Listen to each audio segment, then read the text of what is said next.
At rest, the sea is the vehicle of poets, a romantic emerald-hued friend of lovers, a fluid belt about the earth that man plays on, travels over, and gets his food from.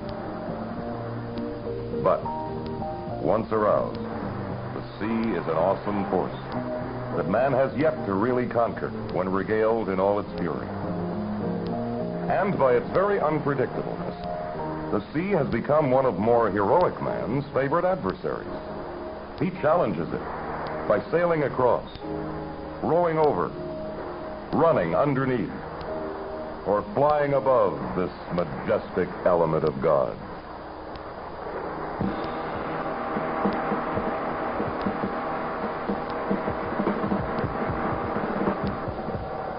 Thus, in the mid-1960s, a daring band of Florida boaters, led by the legendary Sam Griffith, an oft-decorated war hero, came up with a new way to challenge Poseidon's domain, with all the odds in favor of nature, not man.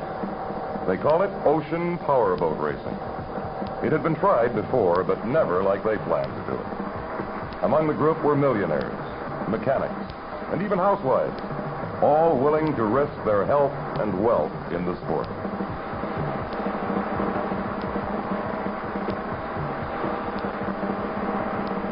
Ironically, the sea was not the most unknown factor. Her capriciousness had been known by man for centuries.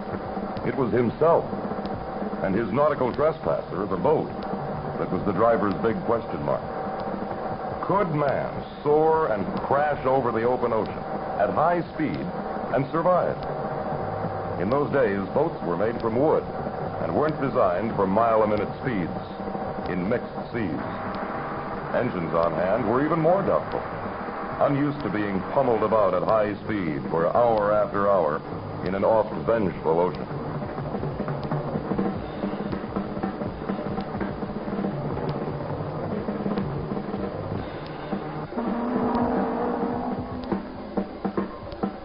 In his more natural state, man directs his driving forces to other things. He builds towering conch monuments to live, work, and play in. But by his earthly confines, in the sea, he found a stimulating opponent, one that he never really would conquer. Ever-changing, unlike metal and mortar, the oceans are docile and inviting one moment, but capable of unleashing enough wrath to destroy the strongest of man's works the next. Bored, his earthbound creation safe, adventuresome man wanted to challenge this fluid foe. Not only would these brave souls take on King Neptune on his own ground, but for the most part on nature's own terms.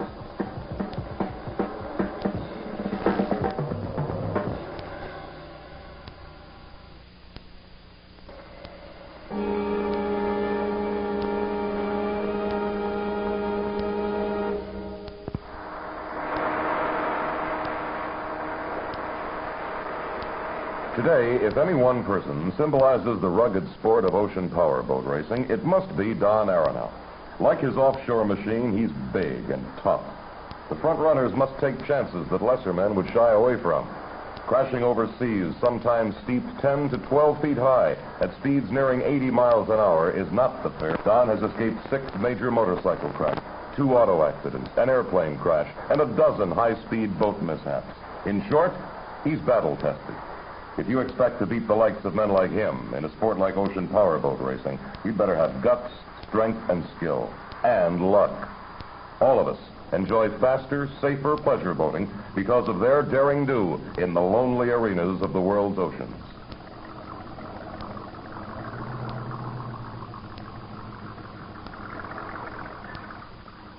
Bill Saroy, smart and daring, one of the finest drivers in the business. They once helped Bill out of his boat after he broke both his ankles. He finished the race, despite having to drive in 12-foot seas for 2 hours with his injuries. Some people say they're nuts, but America's frontiers were developed by men like these.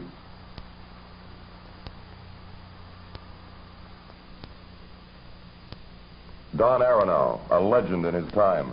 After an incredible year at sea in 1969, which saw the Big Yank take a record 8 victories and earn his 2nd world and 3rd U.S. championships, Aronow is now considered the greatest ocean racer of all time. Don retired from the construction business in his early 30s with enough money to last him a lifetime, but then got restless and went searching for one of those new frontiers. He found it in spades in ocean powerboat racing. Well, if there's anything I like about this sport the most, it would be crossing that finish line first. Odell Lewis is a good old boy from the thick of Florida. The stories they tell about Odell say he once wrestled alligators barefooted. Now he drives race boats barefooted. Aronow, who really isn't afraid of anything, says Odell is the man he worries most about at sea. Odell has his own way of putting it.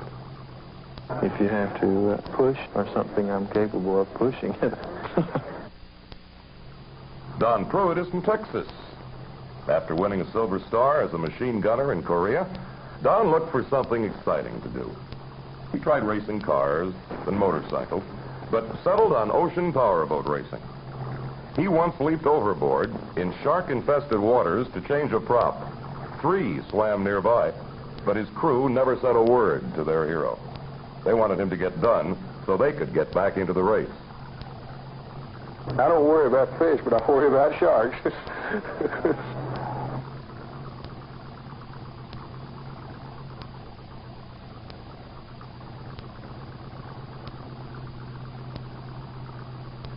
Knocky House, Don Aronow's mechanic and barroom backup man. Racing has been a mania with me all my life. It's not a sport, it's like a disease. At sea, it's usable speed that is the almighty factor.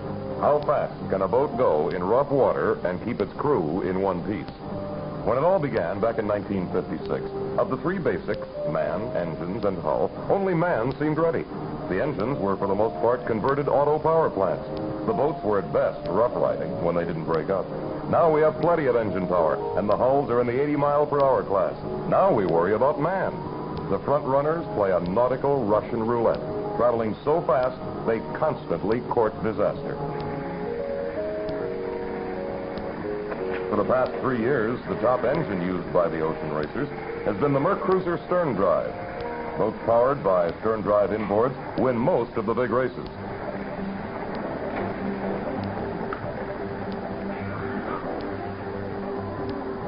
In the outboards, the big 140 horsepower Mercuries have been highly successful. In the early years, the outboard was tolerated but deemed no challenge in the sport. Now, 75% of all finishers in ocean races are outboard powered. Much of the advancement in engine designs has come through ocean powerboat racing, where conditions exceed the finest test laboratory. When all the salt spray settles, it's the everyday boater who benefits from the lessons learned in these rugged contests.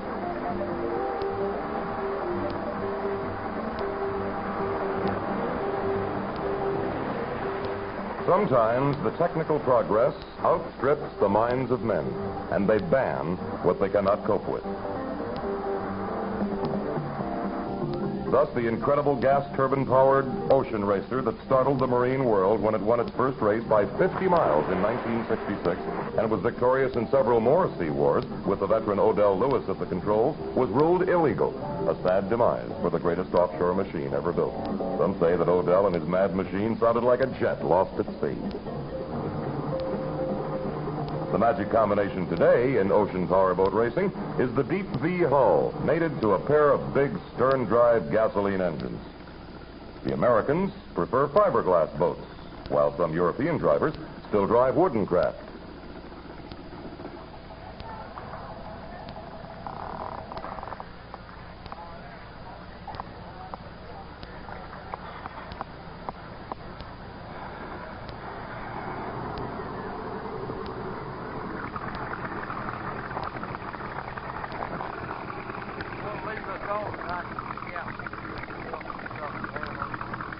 Metal boats have proven their worth, too, like this outboard. In fact, Odell's turbine-powered monster is aluminum. Ocean racing is a team game. A great driver isn't enough. He must have either an excellent navigator or be able to do it himself. A crack mechanic is Many a big offshore battle has been decided on the charts. The champions have always had able navigators aboard. At 70 miles per hour, a tiny compass error becomes a big problem quickly. 1 degree of error at that speed can tell the difference between a cozy bar and comradeship at the end of the race, or a cold, wet boat at sea, miles and hours from anywhere.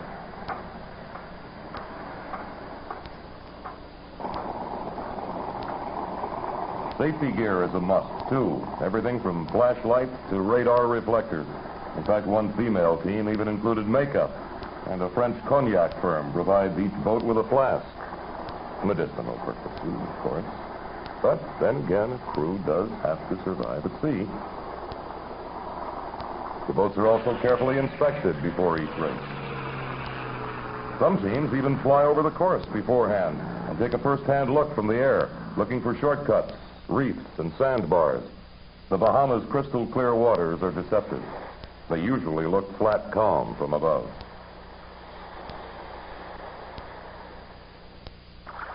Dusk falls and thoughts of doubt begin to creep into the mind. It's in the dark that man's bravado becomes reservation. You talk bravely of a wish for rough seas to test you and your craft, and yet inwardly you hope for a sunny, warm day and smooth waters. Then comes the dawn, and there's no time for doubts anymore. The self-confidence returns with the dawn's early light.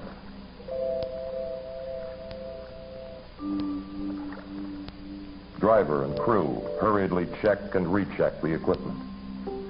The real pros have it done by now. The guys who will be stranded at sea, out of gas, and with other simple ailments because of lack of preparation, seldom make the winner's circle.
Odell Lewis in number 70 and the rest of the fleet rumble out for the start of California's 440-mile Long Beach to San Francisco race. America's greats were all there for that one. Aronow, who broke down. Lewis in the fabled gas turbine-powered aluminum Maritime. That's Bob Nordskog in his Formula.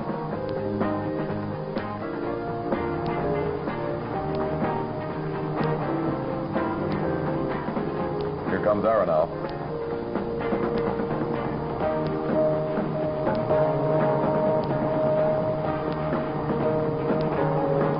New Yorker Bill Wishnick in his big broad jumper, sister ship to Odell's aluminum monster.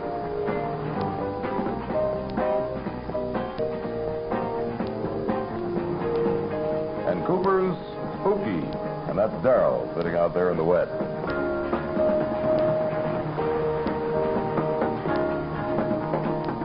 The scenery is just great, but ocean racing's two cagiest drivers are too busy trying to psych each other to notice. The two big boys fight it out up front. Aronow in his conventional Mercruiser-powered number 4, and Lewis in the invincible jet-powered Mona Lou, number 70.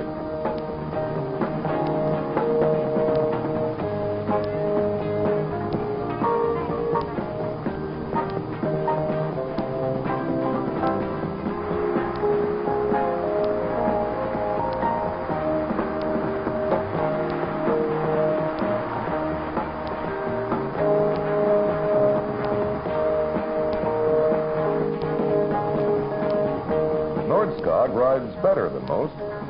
One of the few ocean racers to drive sitting down, the aircraft equipment manufacturer is perched on a heavy-duty shock absorber seat on his number 33.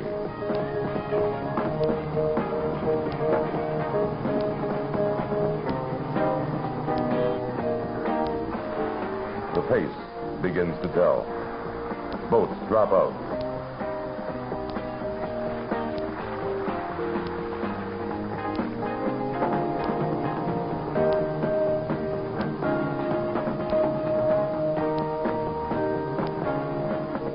But not Odell in his nautical perpetual motion machine.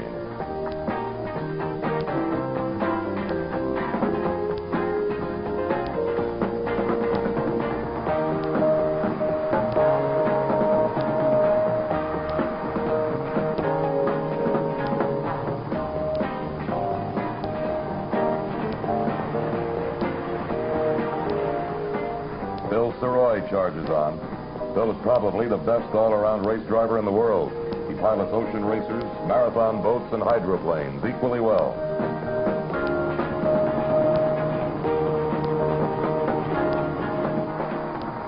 That's John Stenback in his triple Mercury-powered outboard. It's a three-dimensional job, piloting an outboard at sea, much of it spent flying through the air.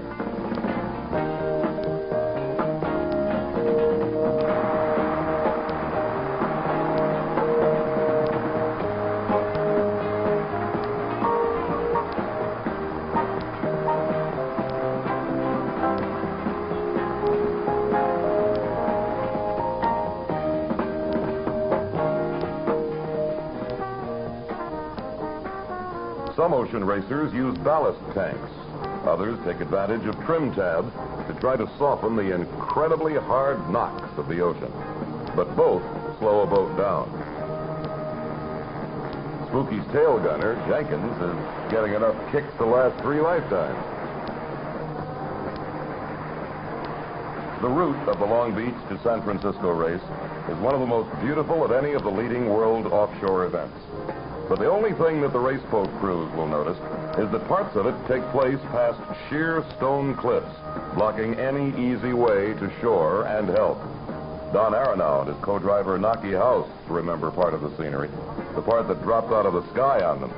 An overzealous photographer's helicopter whirled down too low this race and hit Aronow's boat. No big damage, but it was one of the very few things that ever shook the giant Floridian in an ocean race. Aronow fights on, but Odell is too much for them all. It'll be the swan song for this great jet-powered sea machine.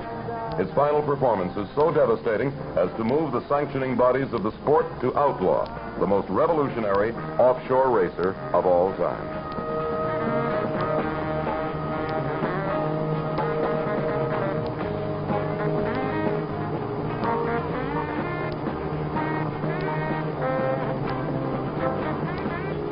Mr. Clean, co-driver Darrell Jenkins, who spent 440 miles taking a fast bath. The boats usually finish offshore and string out for miles.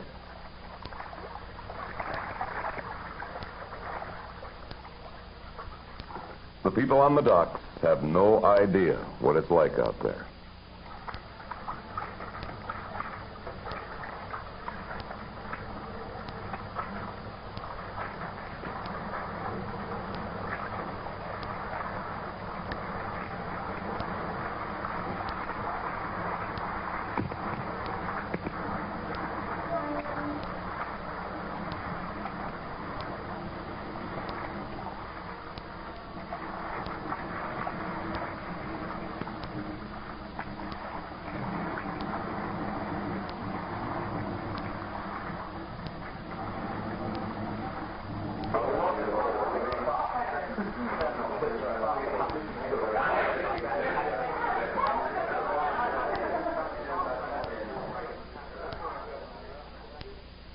The gay Bahamas, where it all began in 1956, where the natives swear they can still hear the dead Sam Griffith's old number 88 rumbling over the flats. Old Sam won 4 of the first 6 Miami-Nassau, where Captain Red Christ, the colorful maverick promoter of the sport, reigns supreme.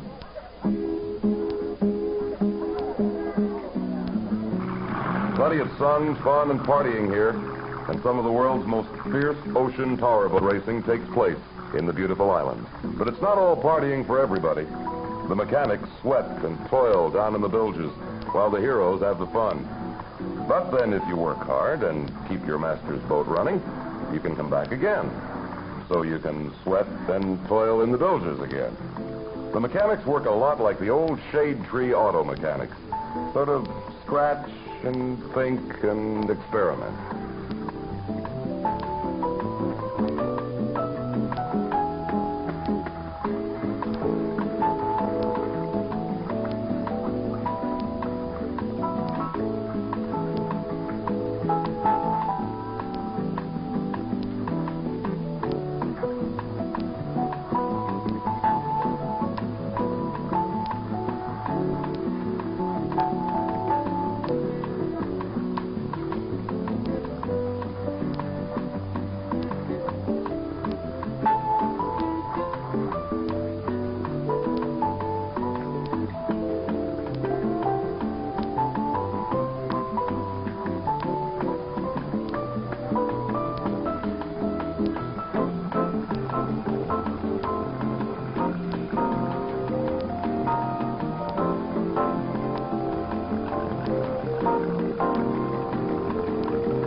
Another dawn and another battle.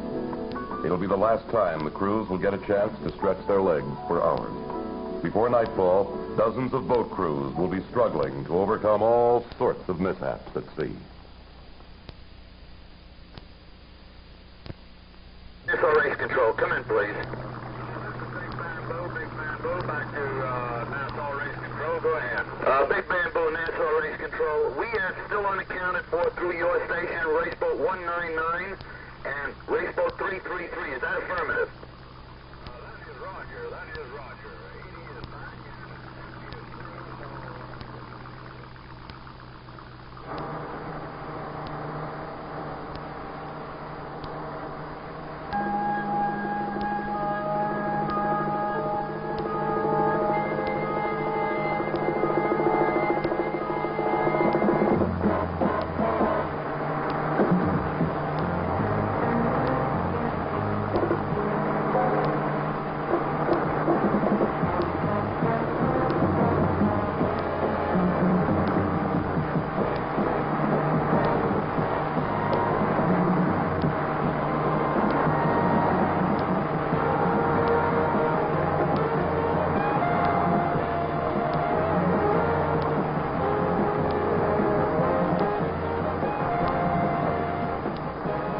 famed Bahamas 500. At 580 miles, the world's longest ocean power boat race. By the time it's over, one boat will be drifting, lost in the Gulf Stream. 2 or 3 will be sitting high and dry on sandbars. Another driver, New Yorker Bill Wishnick, will suddenly discover that he has no rudders with more than halfway to go. He almost wins in a heroic effort, steering his huge craft by throttles alone.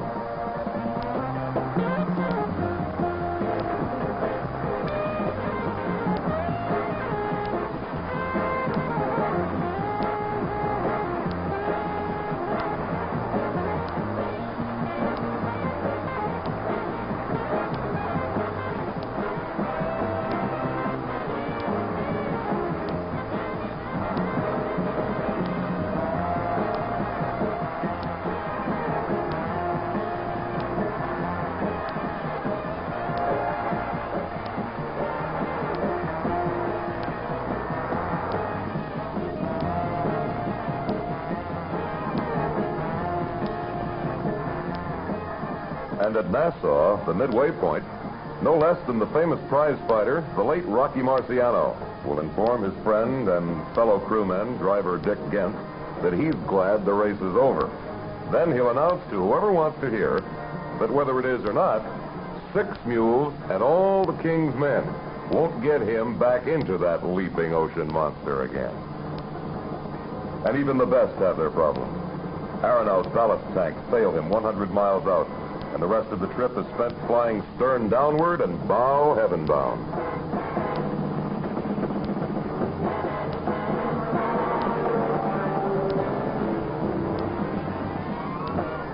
The last leg of the race, and Odell is out front. Odell won this race. Odell wins a lot of races. Good old boy, Odell. With headlights blazing, Odell's Mercruiser-powered Mona Lou slips into the docks at Lucaya on Grand Bahamas Island after 12.5 hours at sea at the wheel.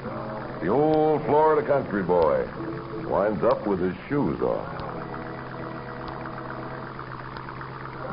Well, I never rafted alligators, but I used to catch alligators, you know, at the lake.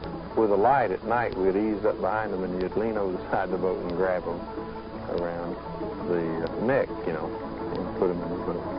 They wasn't too big. They get up to about 5 foot or something like that, 6 feet.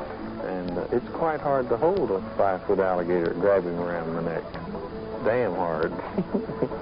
But once you get him, then you're afraid to turn loose, you know. So you hold on all the harder.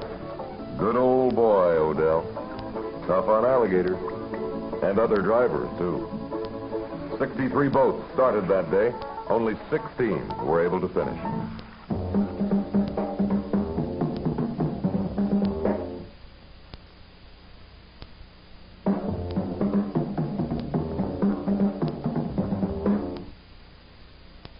No matter how long they race in the ocean, the beautiful Bahamas will always be known as the cradle of this exciting sport.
The memories of the late Sam Griffith, the daring of the Don Aronows and Odell Lewises set the stage for others to follow.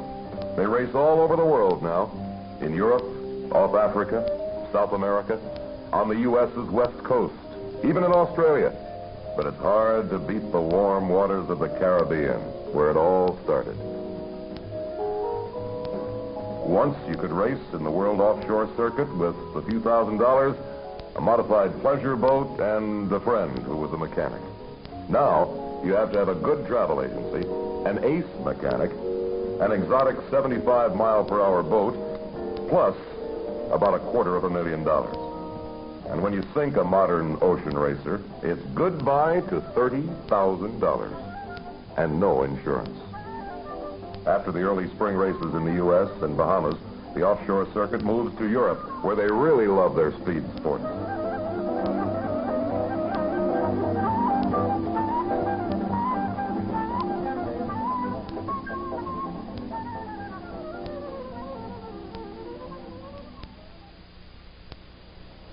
England. That's the place where they really take their boat racing seriously. Bred for centuries to a way of life that is entwined about the oft-brutal sea, the British know what it's like to match courage and strength against the ocean. The sight of men roaring out to do battle offshore in their thundering machines warms the very cockles of a true Englishman's heart.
Charles Gardner, cosmetics tycoon and England's greatest offshore driver, tells it like it is, a la Britannica. The sea is a powerful thing, isn't it? It doesn't seem to be much to give at all. I'm amazed I was when I first went powerboat racing to find how hard you land. You thought that when you landed, the water would give. But in a fast boat, there's not much give. You hit it much too hard. I think the race is good fun. It does seem to have attracted some fairly high livers. I think the majority of them are pretty hard-drinking, hard-living chaps.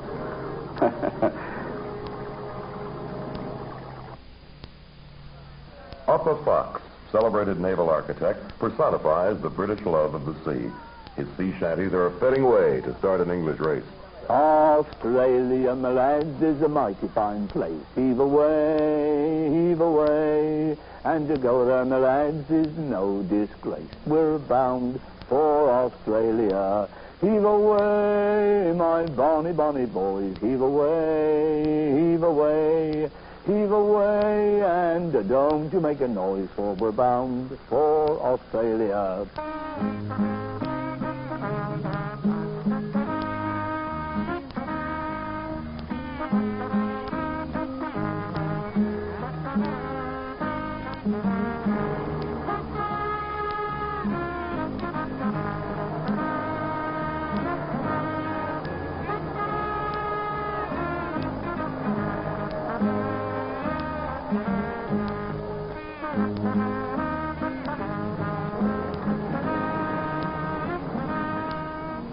Nowhere in the world do they get fleets as big as the Cowes Torquay race.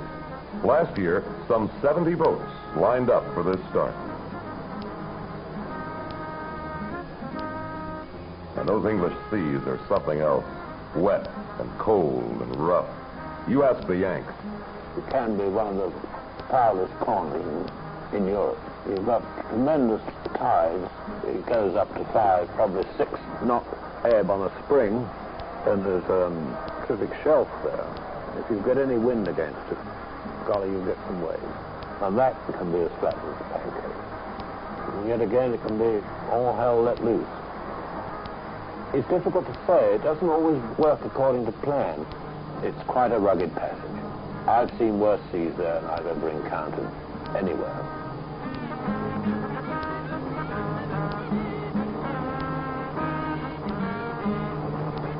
That's the amazing American offshore ace, Don Aronow.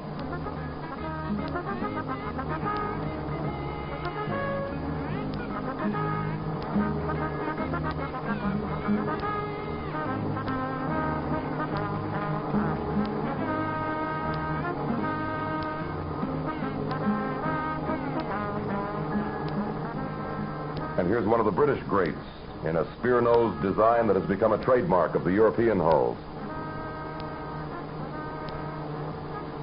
And American Roy Ridgell is having a few troubles of his own. Too much English Channel.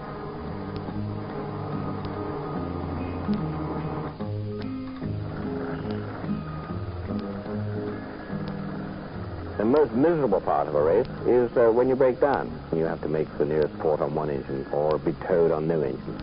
You're alone in the sea and you're scowling at your engineer, and the engineer's saying it's not my fault, it's the equipment, and looking back at you.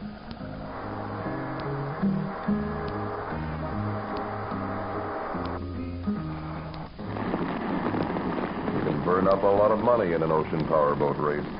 The crew of Thunderfish found that out.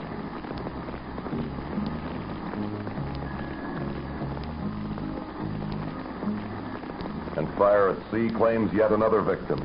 In one race off Florida, 32 boats started and only 2 finished.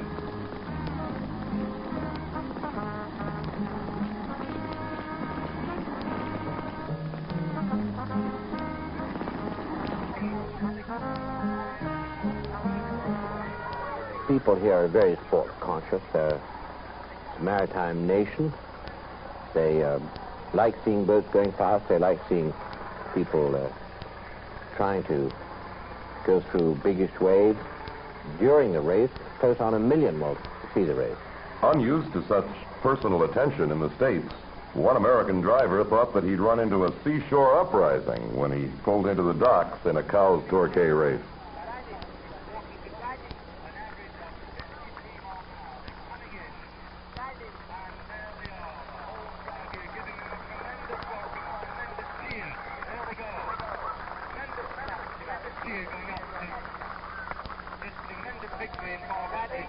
Charles Gardner won this one.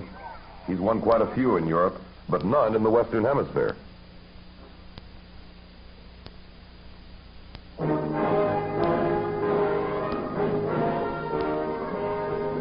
Two millionaires, Gardner and Aronow, collect their checks.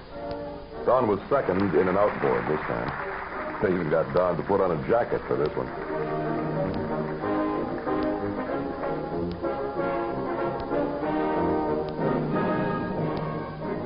The following year, the big Yank came back to win and get himself another check.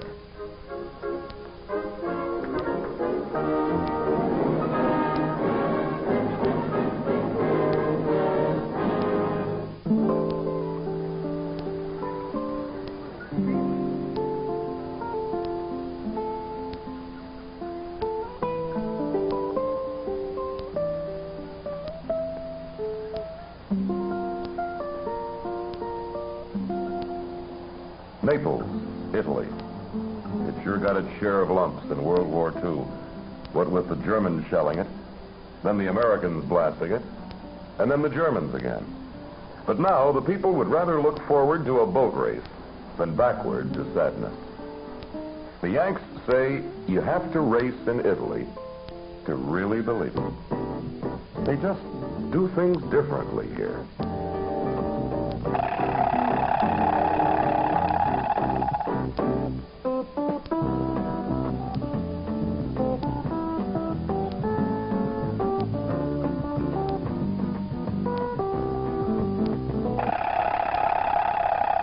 The nice thing about racing in Italy is the Riviera beaches. They give the drivers a chance to soak up some sunshine and study Italian hull design. While the drivers are contemplating their designs, the mechanics are contemplating other problems, like keeping the race boat's engines running.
The boats thunder out to sea under the very shadow of legendary Mount Vesuvius in Naples Bay.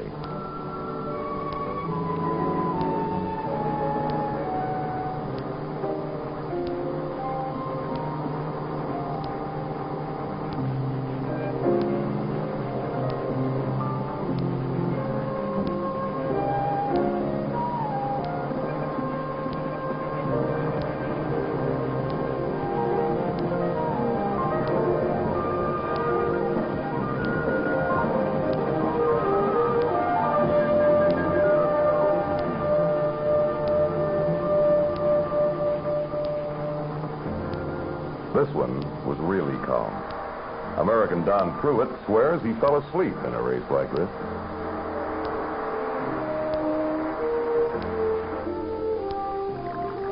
Break down once in these waters, and you may think about doing it in every race.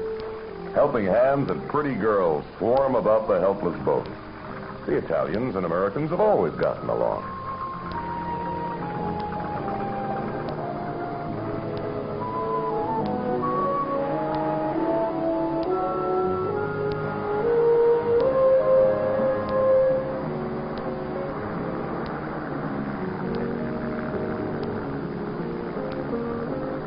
Don Aronow won this race, and a lot more on the European continent. Don retired at 35, and his family thought they'd see more of him. They did, in the newspapers. I think I probably spend more time with my race boats than I ever did in my own business, mainly because I enjoy it. Oh, I love the rough water, but you do take a physical beating. I've been in races where I've actually had to be pulled out of a boat. You're just physically beat and injured.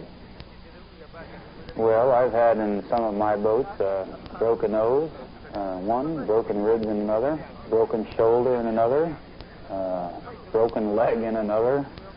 Well, there's all sorts of injuries, aside from the internal injuries that shake people apart. It takes a lot of maturity, because you're racing not only against the competitors, but against yourself, to see how much stamina you have. There's nobody out there watching you, and nobody cares out there just what you're doing.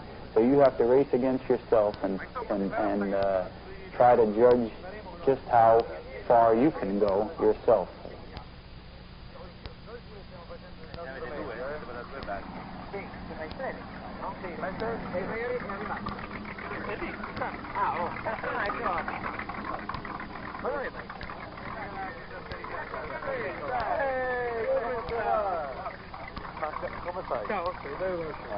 Così apprezzato cammino? Che pensa cose di moglie? A proposito di moglie, usted ha visto mia moglie stamattina nel costo, ha cominciato a fare gli occhi, mia moglie mi ha detto, ma chi è quello che...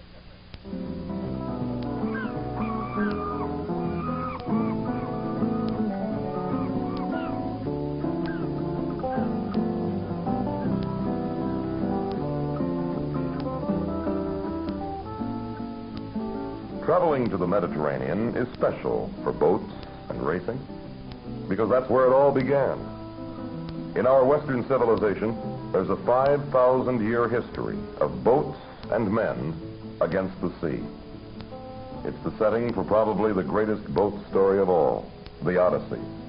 Of course, Ulysses wasn't making the trip around the Mediterranean for sport, and the seas and the gods weren't making things any easier for him. The ancient Greeks knew the sea well and respected it. And what they couldn't understand, they blamed on the gods. Vicious winds, adverse currents, rocks, and whirlpools were all controlled by old Neptune, ruler of the seas. Sometimes it's not too hard to believe those stories when you try to figure out the Mediterranean, or any body of water for that matter. One day it will be calm and peaceful. The next day, who knows?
Sometimes, in a long race, the rest of the field has dropped back, or are far ahead.